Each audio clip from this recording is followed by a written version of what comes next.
Welcome to Cyber Materials Ask Me Anything Cyber, a fun, interactive weekly event for everything cybersecurity. Join us every week at noon Eastern Time for a high-energy, quick-hit recap of the week's biggest cyber stories, from data breaches and threat intel to major legal updates. Whether it's a high-profile hack, a new APT on the rise, or a must-attend summit, we've got it covered. But that's not all. We'll also break down the latest job market trends, share our thoughts on cyber stocks, and give you actionable insights to stay ahead. And of course, we wrap things up with what makes this show special: live Q&A with you. Have a question about a breach? Want to know how a threat works? Curious about getting started in cyber? Let us know and we'll answer it live. Without further ado, let's get this event started.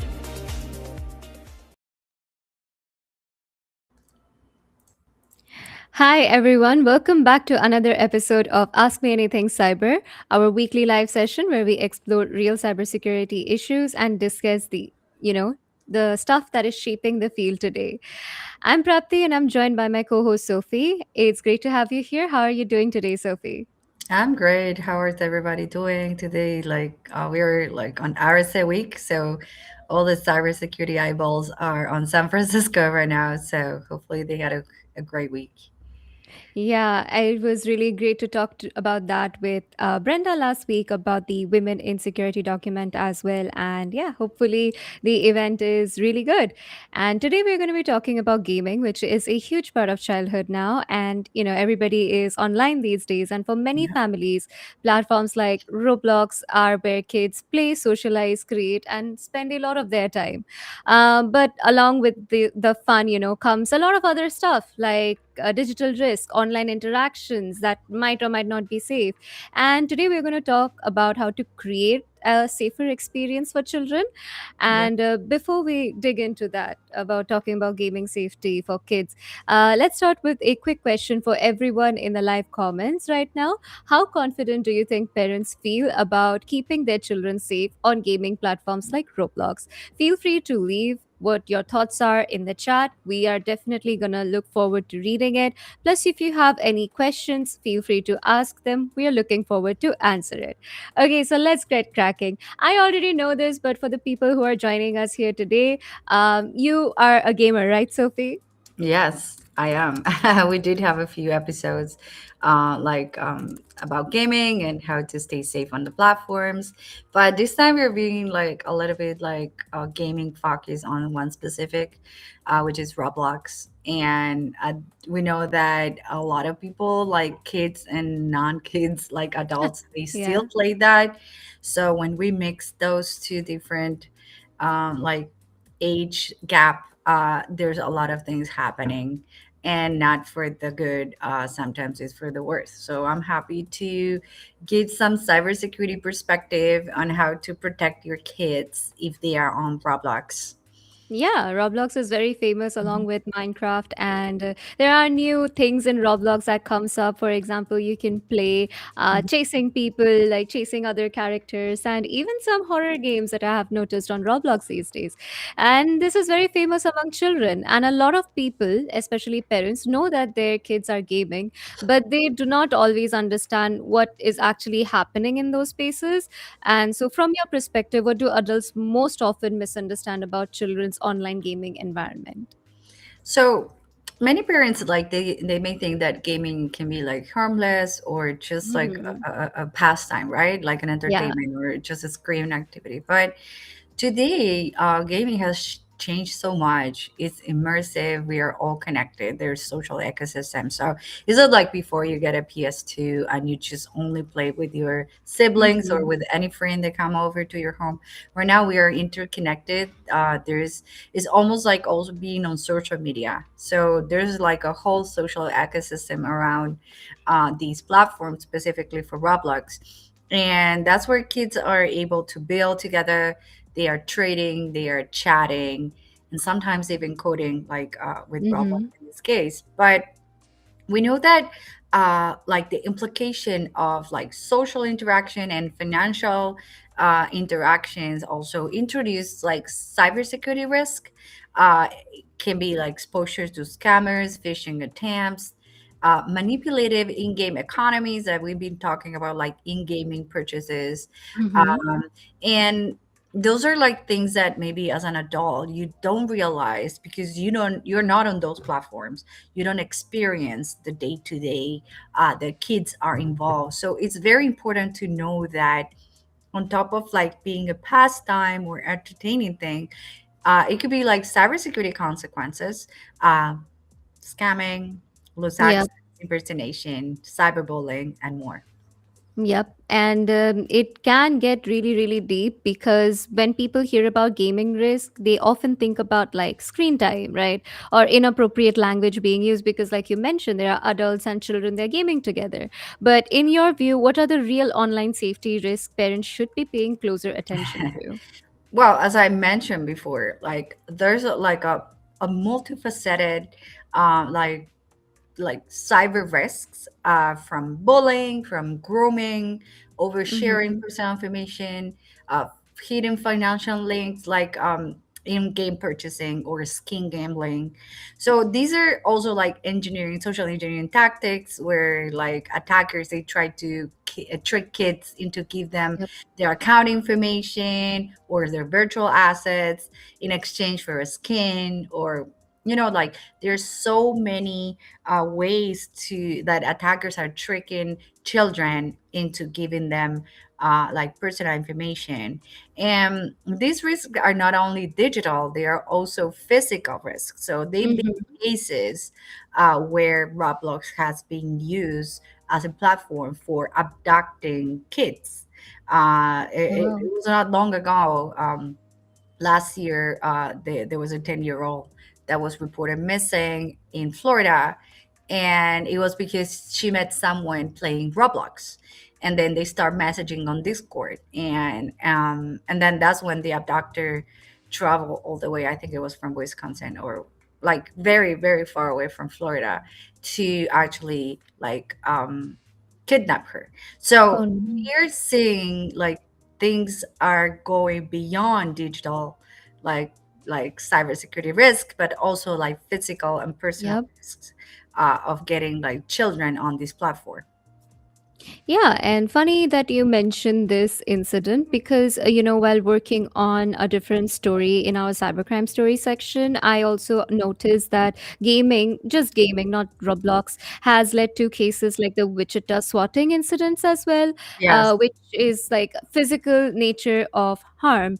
And for the next question, we have a question here from the audience. At what age should children be allowed to play multiplayer games with strangers, and what ground rules should be established first?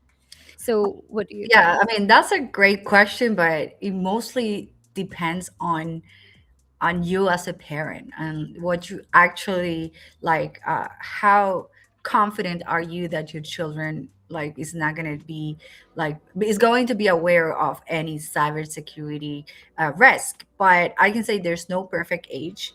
I know platforms, they've been trying to keep like a child's maturity up to 13 plus, and but it mostly depends on the kid, right? um Mm-hmm.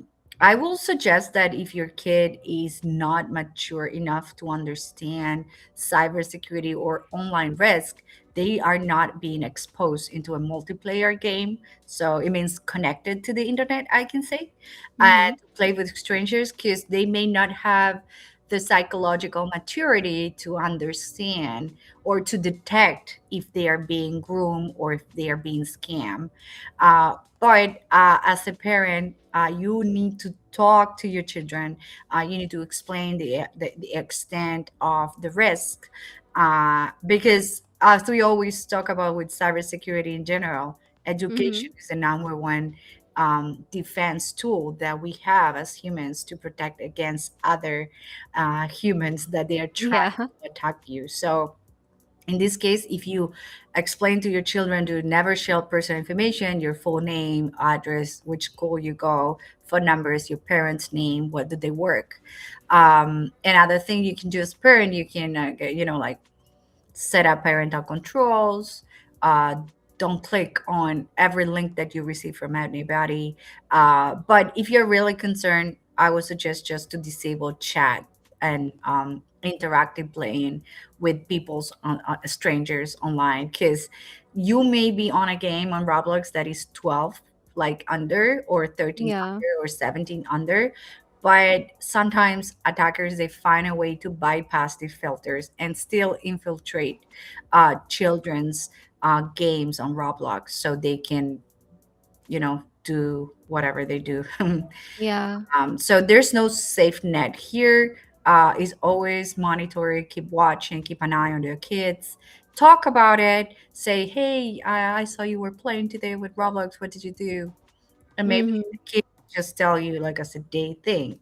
And then if you feel something is off, like your kid is trying not to tell you what is happening Mm-hmm. or is trying to hide something, probably there's something wrong there.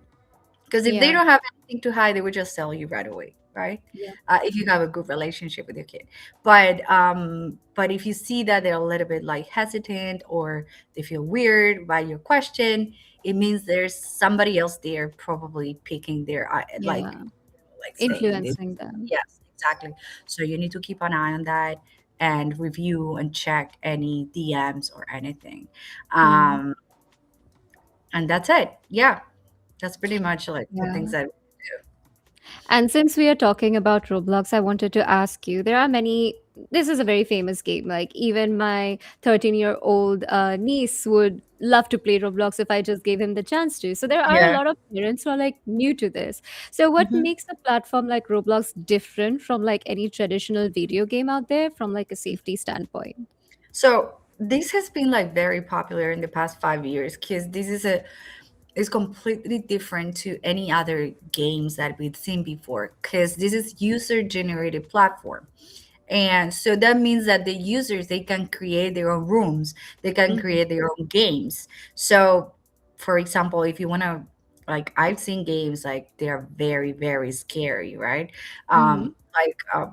Something like sort of Halloween creepy theme stuff Yeah. with ghosts and decapitating things, and Yep. those are games that your kid is being exposed to. So there's no like one single rule for Roblox. Like, you know what? I know this game is about, I don't know, killing monsters or like Yep. shooting people. It's like random things that any user can create. So if there's, I even seen games like there are toilets that you need to go and like, like clean, or Yep. like random things that you can think, well, Yep. they're on Roblox. So you need to be very, very like aware of what your children is playing there, because it's not a static game. And so scams can come from everywhere, Mm-hmm. can come in any shape. You can say, you know what, in order to get access to my room on Roblox, you need to, I don't know, fill up this form, and or you need to do this challenge on TikTok, and that challenge on TikTok is like eating toothpaste, like Yeah, a think harmful that challenge. exactly. So these are like a lot of things that you should be aware of. And I know parents, it's very hard to keep your children secure in a safe environment, and because there's so many things out there, and sometimes you can't control everything, you can keep an eye on everything. So that's the first step, is to understand how Roblox works. There are like thousands or millions of different games that your children can get access to. But as a parent, you need to know that you have the option to select, like by default, if that your children can only access to certain specific rooms that you already approved. And if they wanted to access a new room, they need approval from a parent. So there are some measures in place, but you need to know that they exist. Yeah. If you know that they exist, you will be able to like take your time. It's not going to be 5 minutes. You need to Yeah. be on the platform. You need to check all the features. There's a lot of tutorials out there on how to put parental security for your kids, parental control. So it's going to take you a couple of hours. Probably you have to do it when your child is at school or not in the house, because if they see you putting all these controls, they will be able to roll them back or remove Yep. them. Bypass them. Yeah. So, like children are very, very smart. They can even guess your pin. So you need to be like very like tech savvy and cyber conscious on how you're going to be setting this up. Yeah. And I think the next question I have here kind of gets also Nuno's perspective in it as well. It is about privacy in gaming spaces, especially when children are going to be chatting, creating profiles, making purchases, or interact with strangers. And Nuno here is asking about like how do you teach children to identify predatory behavior, grooming, and over voice chats or online Yeah. interaction. And I love this question because we are like moving towards like an interactive platform online. So the next generation of humans, they're they were born with the fact that they interact online as opposed to other like Mm-hmm. generations. Probably those millennials that they have kids right now, the kids were born with the concept of being online, of interacting online.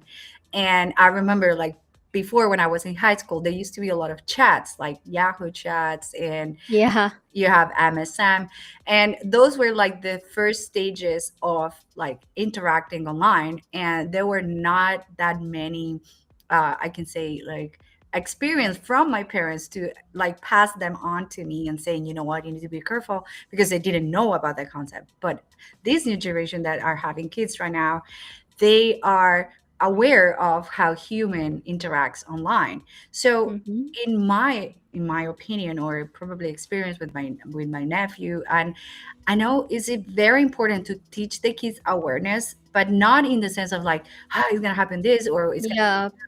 and not like being like scared of being away from online playing or being online, because it's inevitable that your kid is going to be online somehow. So you need to prepare them with the tools so they can defend themselves, because it's very hard to avoid them, to avoid that they will be online, because Yeah. either they may have classes on Zoom at school, so they're online. Mm-hmm. They have access to social media. They may have access to like other games online that they can play. So it's nearly impossible to keep your child away from online, but Yeah. it's mandatory as a parent to give them the right tools. So what I can suggest is like start by explaining that some people may try to gain your trust, to ask for secrets or personal information. The same way our parents used to tell us, "Oh, man, somebody's gonna try to give you a candy so they can put you in a band," like those type of like social engineering now is translated to like online. Digital world, yeah. Yeah. So you need to like make them aware of techniques that the attackers they can use to learn or to try to gain your trust. That's the number one thing that you can do for your kid, to understand, to help them recognize red flags. Like if Mm-hmm. anybody's asking for your personal information in a private chat, you just need to block them or let me know or report it to the platform. Now, um, if your child is a little bit older, let's say 14, 15, you can tell them trust your instinct. If you feel like your being is in danger, you feel uncomfortable, well, it's probably a bad thing. And you can tell your teacher, or you can tell me, or you can tell anybody in your um, like surroundings, like you trust about this, right? So let's say if you have an older sibling, you can also talk to your older sibling, because sometimes with a parent, they may feel a little bit Yeah. into. So if they have someone like a cousin or something they trust, they can talk about these interactions. And now, another thing that I can say is like, don't you, I mean, I had the experience of like playing online with voice chat, Yeah. and like, people talking all the time. And I've heard kids like on on the stream, or like when I'm playing online, and I'm like, they forget to mute, right? Mm-hmm. So you can listen everything while their mom is saying stuff, Yeah. their full name of the kid, like tomorrow you gotta go to school, or the name of their cousin or the name of a friend. So Mm-hmm. these are all informations that the kids are not aware that they are giving away because they forgot to mute.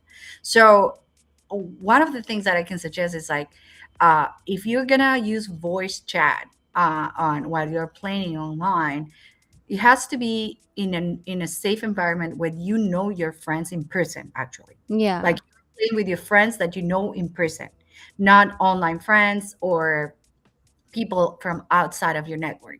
Because sometimes when you people are playing like, and you know them in person, is because you either go to school with them, or Yep. they're like part of your environment, or you're part of a group outside of like a school activity. So you actually know these people, so if Yeah. something happens, you can sort of narrow it down, as opposed to the entire world wide web, Yeah.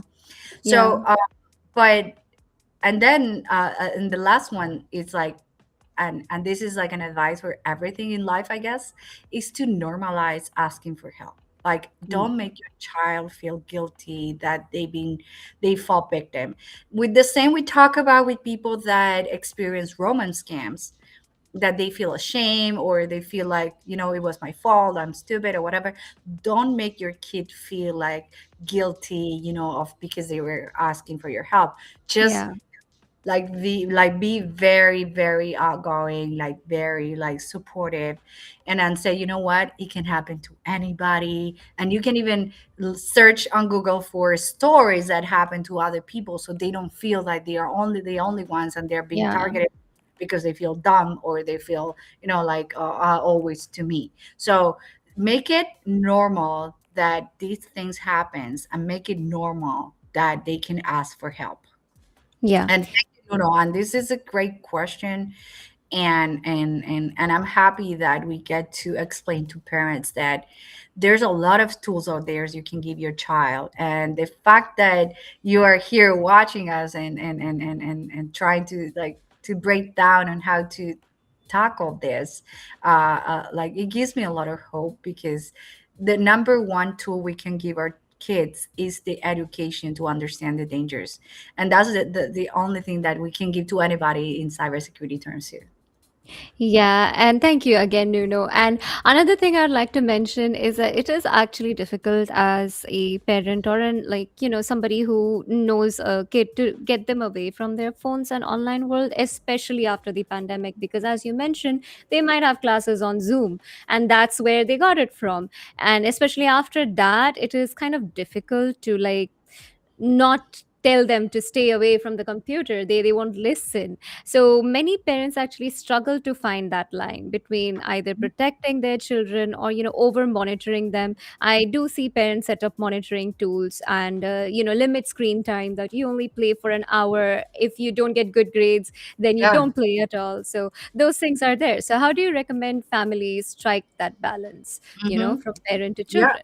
Yeah. So this is like a great question that you're asking right now, because there's a comment on Substack from Rochelle. I'm sorry. She's saying that parents are fearful of child safety on Roblox.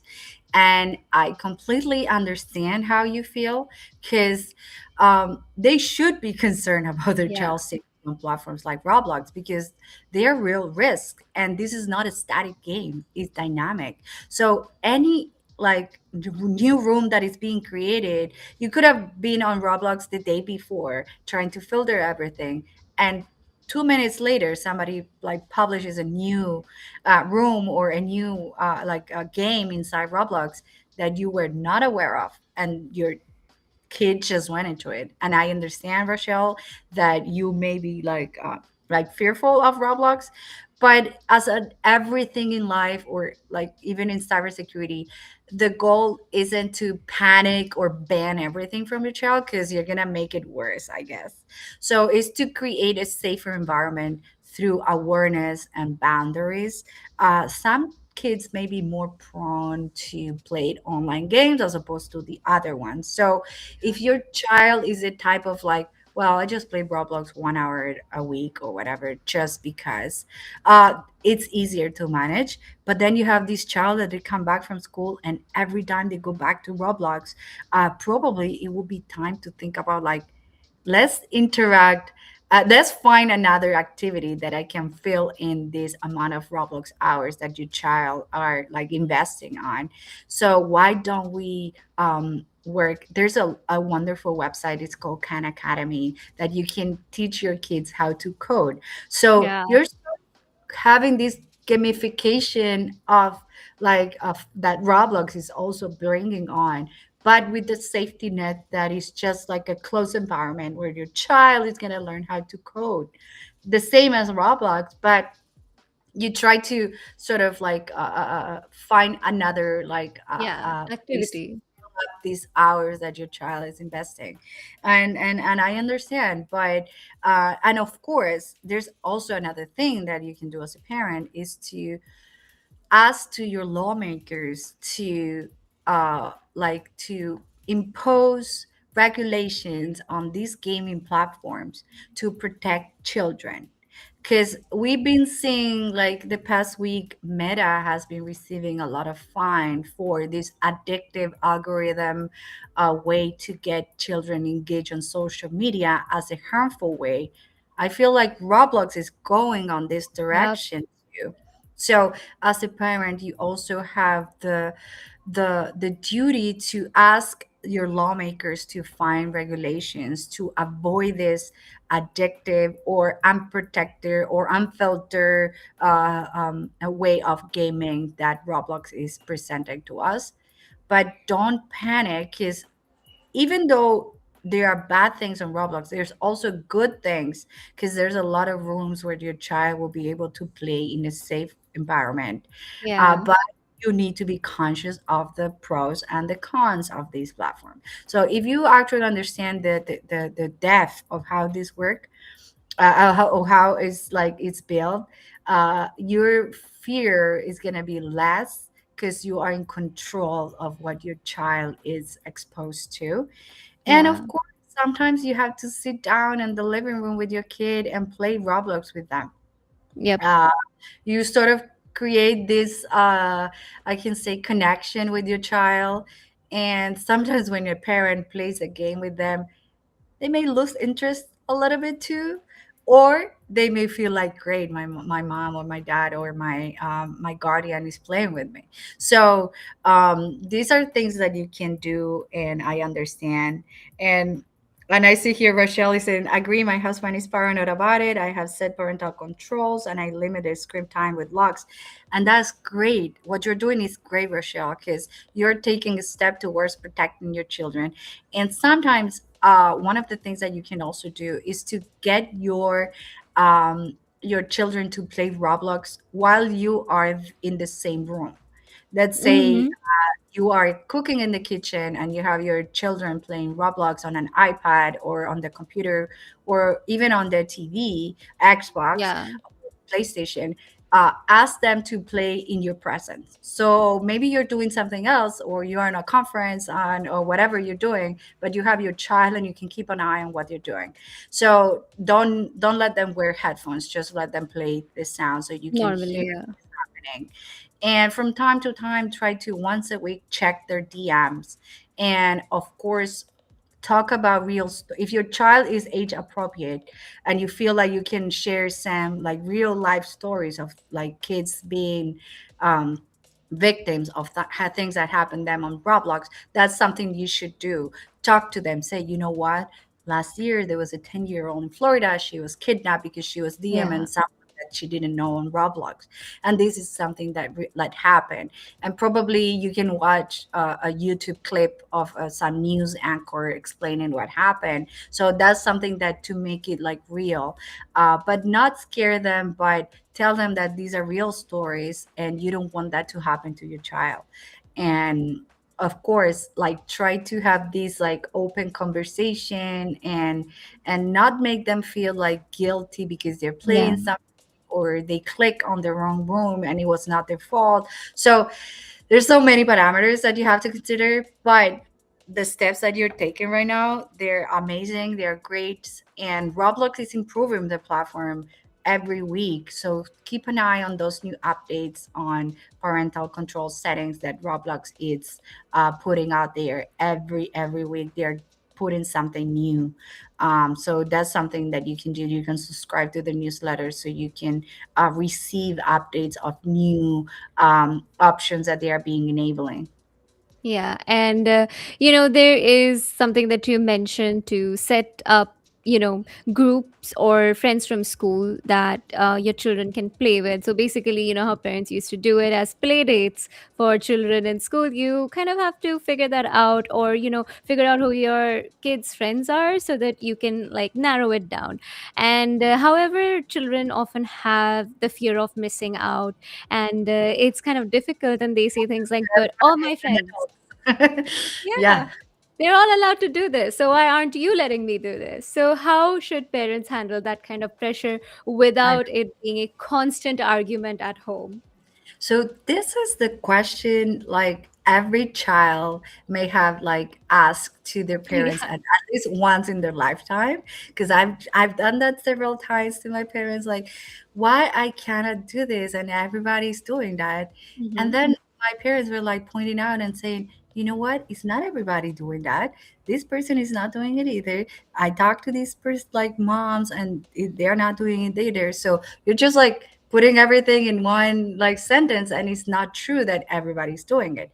Now this will go a lot about like how you are as a parent or your even your personality or how you want to be like explaining this to your child. But my first like advice could be like you need to acknowledge their feelings and say, you know what, I understand. It's natural to compare, right? Yeah. Because we do it also to compare everything in life, and even those parents they may be comparing their child to another student. So comparing is natural, and I understand the kids they were like, yes, this one is doing it, but why I can't. But sometimes you need to explain that rules are based on safety and not fairness. So it can be like you may feel like it's not fair, but this is about safety, so which is a Hmm. different conversation. And then you try to pull that conversation towards like safety and you try to explain why you are doing this. Of course everything will depend on the age of your child, because some children at 5 years old, like they will not understand when you're Yeah. talking about like safety and grooming and bullying. So you will have to choose carefully your vocabulary and how you're going to explain this to your children. But if you're talking to like an 11-year-old or 12-year-old, that's when all these questions are coming up. You need to explain about safety, and that's when you talk about like real life cases of Incident. kids Yeah.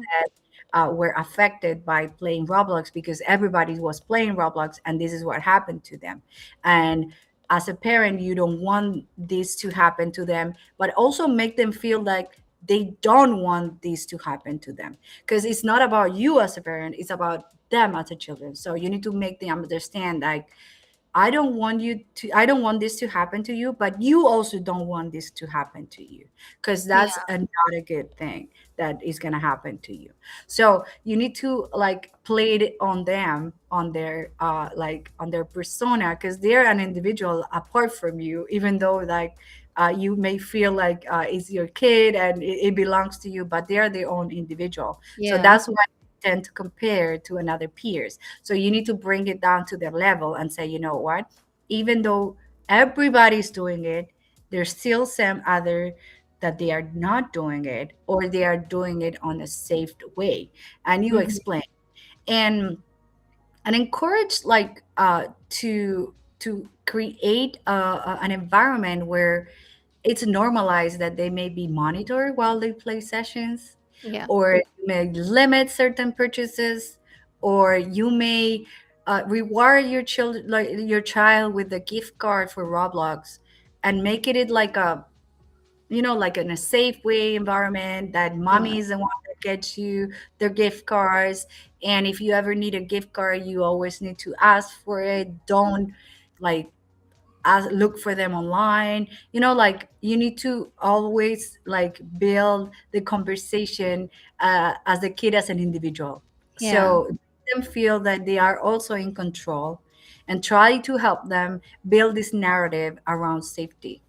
Yeah. And I've also seen like parents incentivize gift cards. Like if you do this chore this week or this month, you get it. Or if you like get good grades, you get it. Or your attendance is good, you get it. Something like along those lines. And, So, and I'm just reading one of the comments on Substack from Rochelle, and I agree with you that this should be in schools. They should teach this at schools, because hmm, that's the place where they go to learn, right?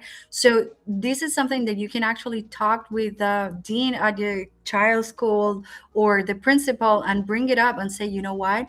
Can we bring someone, a cybersecurity expert, that can explain this to the kids about yeah. phishing, or we can create materials, or if you're in a parents group, you can also share materials on how to like protect children, and bring this curriculum to the schools, because that's where the kids they go to learn, and they are all together, so everybody can share their own experience. So you sort of create also another safe environment, which is a school. So if you were not able to cut it, maybe a teacher will be able to like detect that they've been fished, or they're like being groomed or bullied, or anything of the cyber risk that we talked before. So this is a great idea, and this is something that we should look into as a professional. And Rochelle, you can bring this to your school board and any meeting and say, you know what, we need at least a session on how to explain these platforms to the parents, because parents also need the education, and to the kids. So maybe they can have like during Cybersecurity Awareness Month, which is in Yeah. October, you can have like a whole month of parent-child cybersecurity instructions, and not only on gaming, but it could be anything on like from emails, spam, PDF, clicking on the wrong links, downloading the wrong File. file, or installing a new game, because we've been seeing a lot of like Steam games that Mm-hmm. they were like injected with malware, and people were downloading them. So there's so many things out there, and dedicating a specific day or month to talk about this, it's a great Yeah. initiative. And Yeah. happy to talk to you later, Rachel, if you want to work something out. Yeah, and awareness still remains one of the most important thing that a parent can do. But if something does go wrong, whether it is inappropriate contact or online bullying that people might, notice their child is facing overspending or exposure to harmful content, what should a parent's first response look like in that moment? And we do have a question from Tawny here. And he says, how do you explain social engineering to a 10-year-old playing Roblox or Fortnite? And Mhm. that's funny. Is, you know, children, they also social engineer their parents. So they understand the concept. Like even they're like 2-year-old, they're trying to trick you into doing things their way. So Mhm. social engineering is like inherent to humans. So it's very easy to find example for a 10-year-old on how to explain social engineering. And for example, you can say if someone is trying to trick you to give them access to your account in Mhm. exchange of items or in exchange of information, um, those are clear signs of social engineering. And you can even say that, social engineering is exactly that, the way you are trying, for example, to get me to do stuff without me noticing, there are other people out there that may be doing the same to you. So Mhm. you sort of bring it down to earth and you explain that social engineering to a 10-year-old and saying, remember Yeah. that you said that you finished all your whatever vegetables and you asked me to give you ice cream, but then I looked under the table and the vegetables were that right there, but you tricked me into giving you the ice cream. So those are social engineering techniques that you can use as samples to like show your kid that that's how it works. You try to trick someone into giving you something without them noticing. So when you feel like somebody's asking for your password, or somebody's asking for your email, or somebody's asking for a review online, and in exchange of a gift card, you need to be very well aware that sometimes those are ways to trick people into giving away information without them Information. noticing. So, for example, somebody can ask you, hey, when are you going on vacation? Or where are you going on vacation? So, you're just giving away information that can be used against you. So, either, I don't know, they're trying to target your parents, so they use you to get you information, or they're trying to, I don't know, kidnap you after school, or things Yeah. like you will be able to give away this information without even noticing. So it works like for 2-year-old to 100-year-old is the same technique across everybody, from seniors to romance scams to gamers to teenagers to kids. So this technique has been around for since the initial, like the start of humanity, I can say. So it's not easy to explain it in cyber terms, but one quick example, for example, if somebody gives you free skins or Robux in exchange of your Mhm. password, and they say, I'm your friend, you can trust me, well, that's a red flag. So those are like little samples, that like examples you can give your children on how to protect themselves. Yeah, and I think we have Nalia here saying that I love this topic. Thank you so much. And once again, we encourage everybody who has any questions or if you have any advice, leave it in the comments. We are looking forward to read it, and we would love to know more. She mentioned that I what you learned much from the plane. Oh, okay, that's great to That's great. yeah. If you Hi, have any hi, advice, Nelia. How are you? yeah. Yeah, so I know, like, it's like it's part of being a human, social engineering. So it's trying Mhm. to trick the mind of the other person into doing something that they are not even conscious. So it can happen to anybody. I mean, isn't we are not immune to that. And Yeah, but again, going back to like gaming platforms, that's what it is. So yeah. uh To its like core, that's what it is. yeah. And hopefully that you can explain this to children. And if you have any advice, anybody, you can write it, and we would love to know your thoughts on it or any questions once again. And you did mention that Roblox. puts up updates every now and then about this. And I would like to know, what responsibilities do you think gaming platforms themselves should take more seriously when it comes to child safety? Because, as you mentioned, only last month or last year, there was a kid who got exposed to Roblox and then was kidnapped. So, what Mhm. should they do beyond what parent can control at home? What should the gaming platforms do? Yeah, I mean, it wasn't only that case. There were like a lot of cases that happened, of reports of like Hmm. unsafe environments or sexual conversations for kids under 18 years old. So, and there have been even lawsuits against Roblox regarding this. So at this time, and it's always been like that, it ended up being like, like, to the fact that companies are saving their reputation, saving the money, so they need to put in place these security measures. But I would really love that they just do it because of the sake of children, right? But anyway, there's a lot of regulations out there that they need to follow. You have CCPA in California, you have New York Safety Act here in New York. So every state is now drafting a lot of different regulations so they can protect their children's and their children on their state. But it's very important also for the for the organization, the companies, the platforms, whatever it is, to also have like security measures by default. Yeah. And like there are some extreme cases, like for example the UK, they are banning social media for real for children under 16 plus, and everybody feels like it's a little bit like over the Harsh. top situation, Yeah. because you're like keeping an entire generation that has been growing up on social media one day out of it. And it can be not only traumatic, it can be like a lot of people have communities and out there. So it's very slippery slope thing right now to actually, but it comes down to the platforms to have content moderation, privacy by design settings, and age appropriate restriction. And I know it's very hard in that one. So that's why parents should always keep an eye on everything your children's touching. Yeah, and like you mentioned, like keep them around your room, know what is happening, going on with them.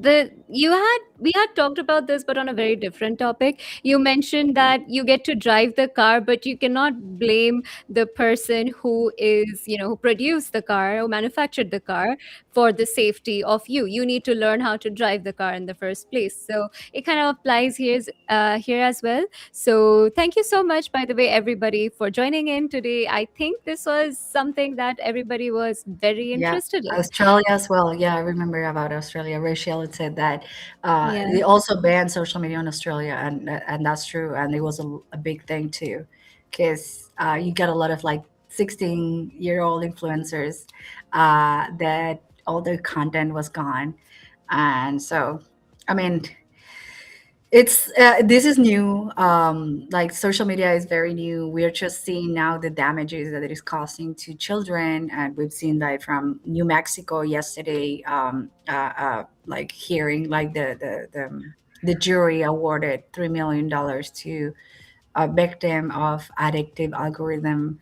So I feel like these conversations going to keep going, and the more we know about children, the more we know the impact of this. And we still need to keep an eye on what our kids are doing out there.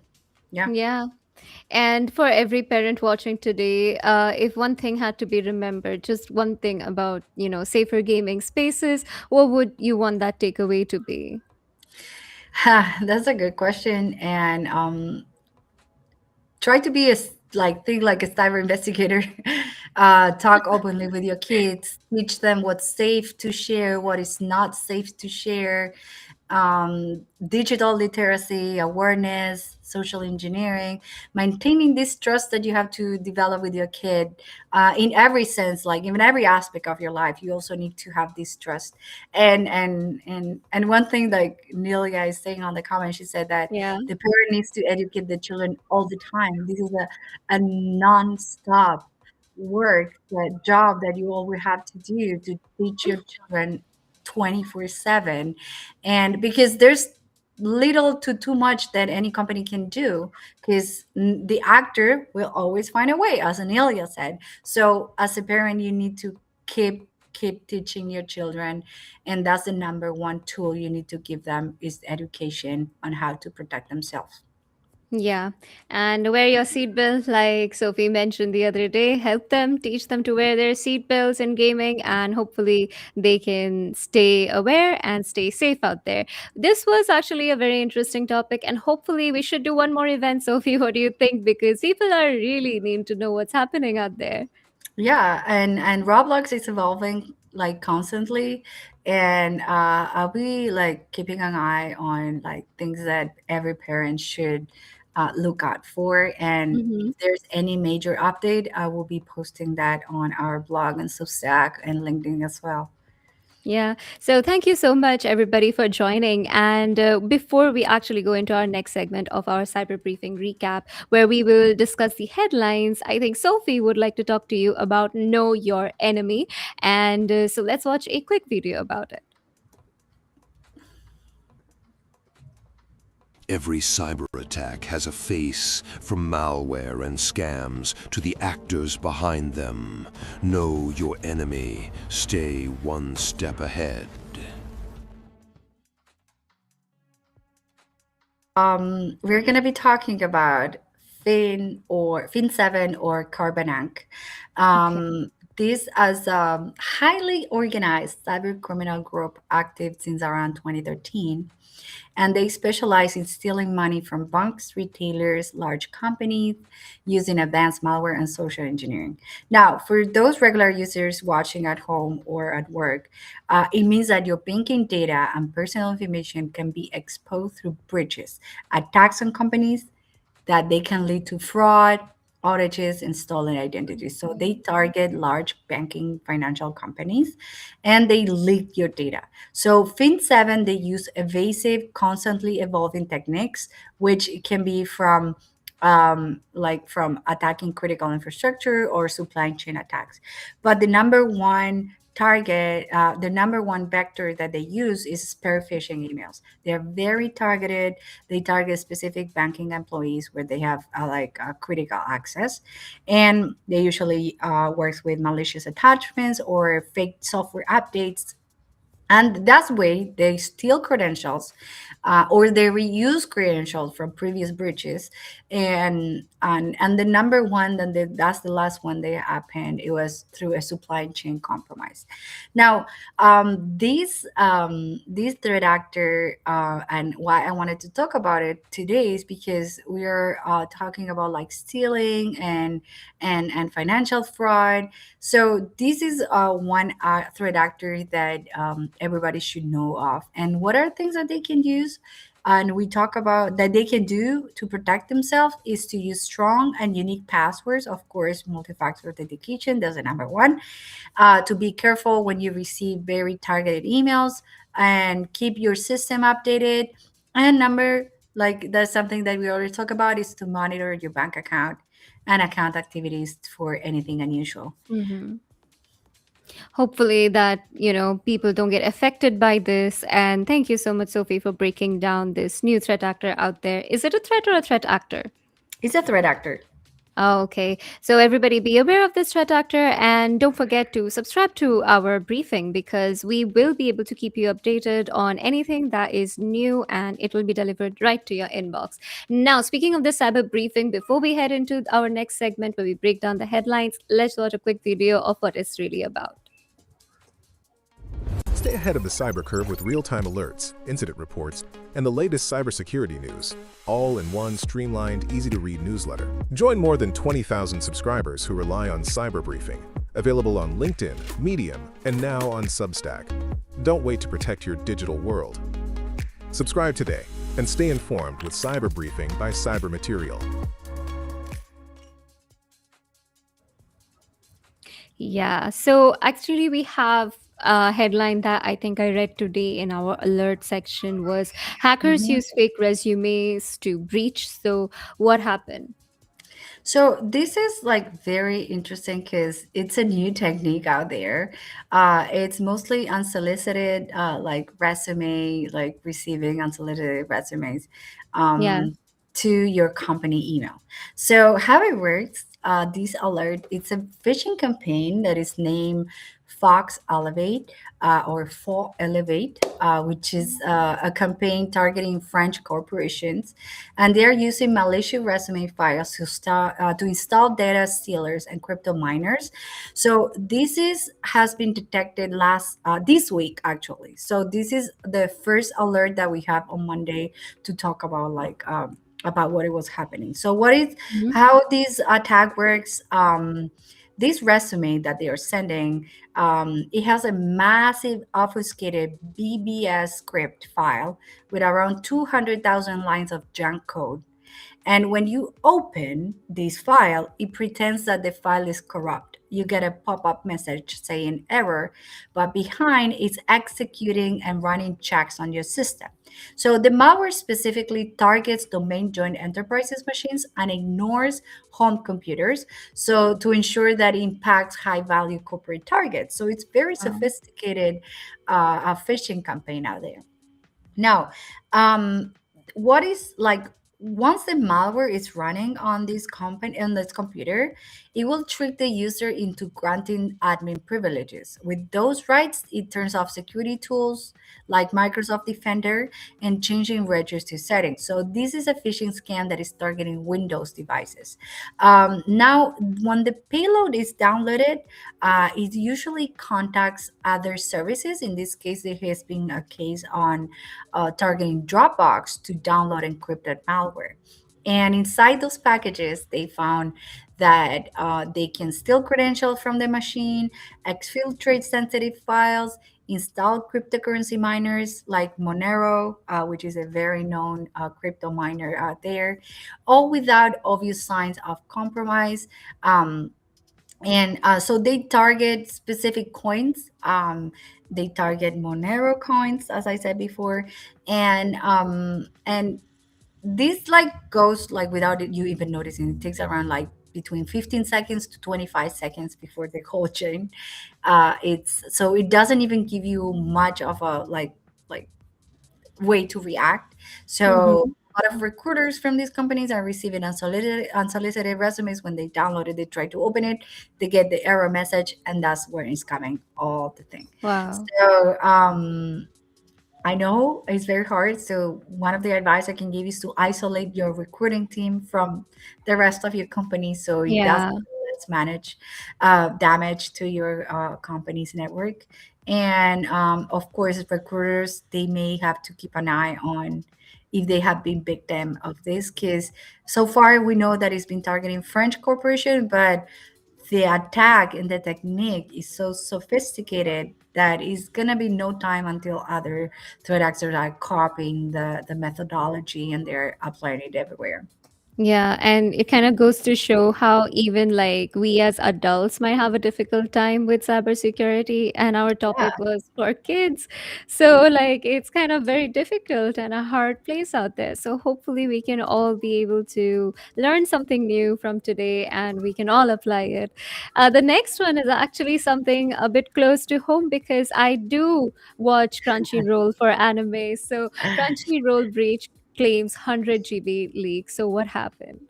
So for those who don't know, Crunchyroll is owned by Sony, and it's an anime streaming platform, sort of like could be like Netflix sort of thing, Yeah. but it's owned by Sony. And last March 12th, they've been the victims of a massive data breach, and they are saying that sensitive user information was extracted from the Crunchyroll systems, and they has already like been confirmed by multiple cybersecurity sources that they have published the details. There has been any like notice from Crunchyroll yet, but they found data from their users leaked Wow. online. The way it works, supposed to work, is that they have attacked control network through an outsourcing partner's computer. An employee at Telus Digital, which is they handle the backend services for Crunchyroll, Mm-hmm. and they infected with malware, and then the third party like supply chain attack of another employee's workstation, And that's how they were able to bypass security and move laterally on inside their system. Now, what kind of data was taken? They're claiming that they like were able to capture user email addresses and IP addresses, so they associated both, which is very like worrisome. Credit card details, billing information, and all the support ticket contents like analytic logs that contains personal information. Wow. And these affects Crunchyroll subscribers globally. So now attackers they will be able to map every user with their email address, IP address, and what type of anime they were watching. So they're building these personas of every user out there. So they may be targeting, and we Mhm. know phishings are coming up next. So keep an eye on everything related to anime stuff. Yeah. And the next one, which I think is a good news, it's about Operation Alice dismantles 373,000 sites. So what happened? Well, this is a good news out of a Mhm. really, really bad thing. Because Mhm. Operation Alice, they shut down around 300,000 dark websites, where the Europol and Interpol, it was a massive coordinated effort where they were able to take down illicit traffic network. It was not just a few sites, it was a massive, big criminal infrastructure that was taken down. And most of these websites, they advertise and distribute child sexual abuse material. Mm. And it's very sad that there were like more than 300,000 like websites out there. Yeah. And they were able to find the whole thing that operated as a mass scam operation, and they were luring children into illicit activities. What this means is that they arrested and they found like fraudulent websites linked to 23 nations. And I'm sorry, they were police from 23 nations involved because there were 23 countries involved in the operation. Okay. And this means that they seized 100 servers that were powering the network, and they identified that the primary administrator they were based in China, and they Mhm. issued international arrests. So this was not only a technical takedown, it was also a blow to this organization of criminal abuse and exploitation of infrastructure online and children.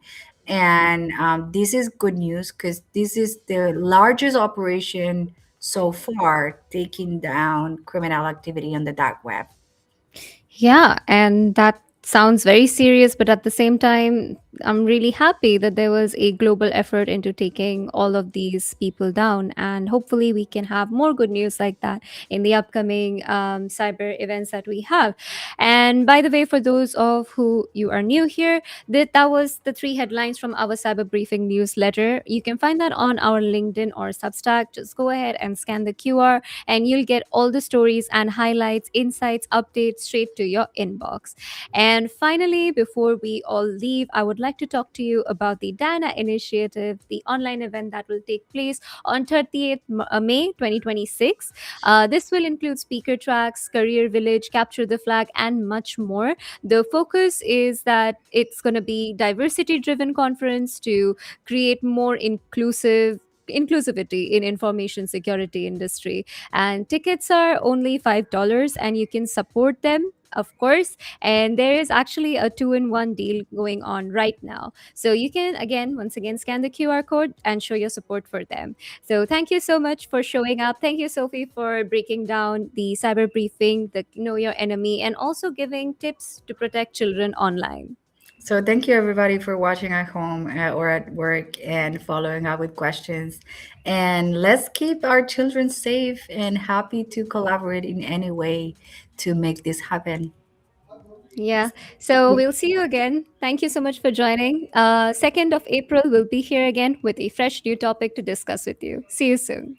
Bye. Thank you for watching. Stay tuned for our next Ask Me Anything Cyber, a fun, interactive weekly event for everything cybersecurity. Join us every week at noon Eastern Time for another high-energy recap of the week's biggest cyber stories. From data breaches and threat intel to major legal updates. Whether it's a high-profile hack, a new APT on the rise, or a must-attend summit, we've got it covered. But that's not all. We'll also break down the latest job market trends, share our thoughts on cyber stocks, and give you actionable insights to stay ahead. And of course, we wrap things up with what makes this show special, live Q&A with you. Have a question about a breach? Want to know how a threat works? Curious about getting started in cyber? Let us know and we'll answer it live. See you next week.